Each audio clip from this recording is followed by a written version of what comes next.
नमस्कार दोस्तों, आज के वीडियो में हम हाल ही में एक पनडुब्बी जो अटलांटिक महासागर में गुम हो गई उसके बारे में जानेंगे। टाइटैनिक देखने गई पनडुब्बी का मलबा बरामद।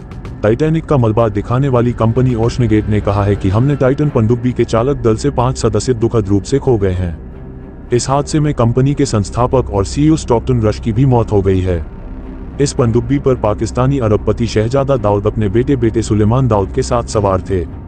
टाइटैनिक पनडुब्बी का मलबा मिला, सभी यात्रियों की मौत। कंपनी ने कहा, हमने सभी 5 यात्रियों को खो दिया। हादसे में कंपनी के सीईओ स्टॉकटन रश की भी मौत हो गई है। टाइटैनिक का मलबा देखने गई पनडुब्बी समुद्र में डूब चुकी है। इसी के साथ इस पनडुब्बी में सवार पाकिस्तानी अरबपति समेत सभी लोगों की मौत की भी पुष्टि हो गई है।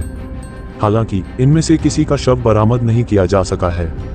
टाइटन पनडुब्बी का मलबा कनाडा की एक रिमोटली ऑपरेटेड यूएवी ने बीते शुक्रवार को बरामद कर लिया। यह मलबा टाइटैनिक के पास ही पड़ा हुआ था। टाइटन पनडुब्बी को ऑपरेट करने वाली कंपनी ओशनगेट ने आधिकारिक तौर पर घोषणा की है कि उनका मानना है कि चालक दल से 5 सदस्य दुखद रूप से खो गए हैं। इस हादसे में ओशनगेट कंपनी के संस्थापक और सीईओ भी शामिल हैं। ओशनगेट कंपनी ने क्या कहा? ओशनगेट ने बयान जारी करते हुए कहा कि अब हम मानते हैं कि हमारे सीईओ स्टॉकटन रश, शहजादा दाऊद और उनके बेटे सुलेमान दाऊद, हामिश हॉर्डिंग और पॉल हेनरी नार्जियोलेट को खो दिया गया है। बयान में आगे कहा गया है कि ये लोग सच्चे खोजकर्ता थे, जिनमें रोमांच की एक अलग भावना और दुनिया के महासागरों की खोज और सुरक्षा के लिए गहरा जुनून था। इस दुखद समय में हमारे दिल इन 5 आत्माओं और उनके परिवारों के प्रत्येक सदस्य के साथ हैं। हम उनके द्वारा जान पहचान वाले सभी लोगों के लिए लाए गए जीवन और खुशी के नुकसान पर शोक व्यक्त करते हैं। पनडुब्बी में कौन कौन था सवार? टाइटन पनडुब्बी रविवार को भारतीय समयानुसार शाम 7 बजे के आसपास समुद्र में लापता हो गई थी।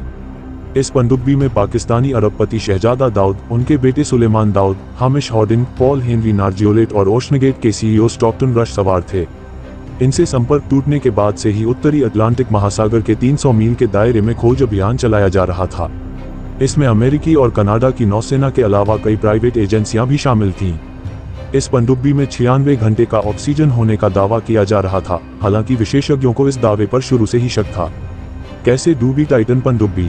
मलबे के शुरुआती विश्लेषण से पता चला है कि टाइटन पनडुब्बी विस्फोट के कारण डूब गई थी। ऐसे में आशंका जताई जा रही है कि विस्फोट इसके उपकरणों या ऑक्सीजन टैंक में हो सकता है। यह पनडुब्बी 4000 मीटर की गहराई तक गोता लगाने में सक्षम थी। इतनी गहराई पर दबाव सतह से 296 गुना ज्यादा होता है। अगर पनडुब्बी बहुत तेजी से नीचे जाए तब भी विस्फोट की परिस्थिति बन सकती है। ओशनगेट ने भी कहा है कि वह मलबे का विस्तृत विश्लेषण करने के बाद ही दुर्घटना के कारणों का खुलासा कर सकेगी। कंपनी बोली, मदद करने वालों का शुक्रिया। ओशनगेट कंपनी ने अपने बयान में कहा कि यह हमारे समर्पित कर्मचारियों के लिए बेहद दुखद समय है, जो कि अब थक चुके हैं। वे इस नुकसान पर गहरा शोक मना रहे हैं। कंपनी ने लिखा कि पूरा ओशनगेट परिवार अंतर्राष्ट्रीय समुदाय के कई संगठनों के अनगिनत पुरुषों और महिलाओं के लिए बहुत आभारी है, जिन्होंने व्यापक संसाधनों में तेजी लाई और इस मिशन पर बहुत मेहनत की है। हम इन 5 खोजकर्ताओं को खोजने की उनकी प्रतिबद्धता और हमारे दल और उनके परिवारों के समर्थन में उनके दिन रात के अथक परिश्रम की सराहना करते हैं।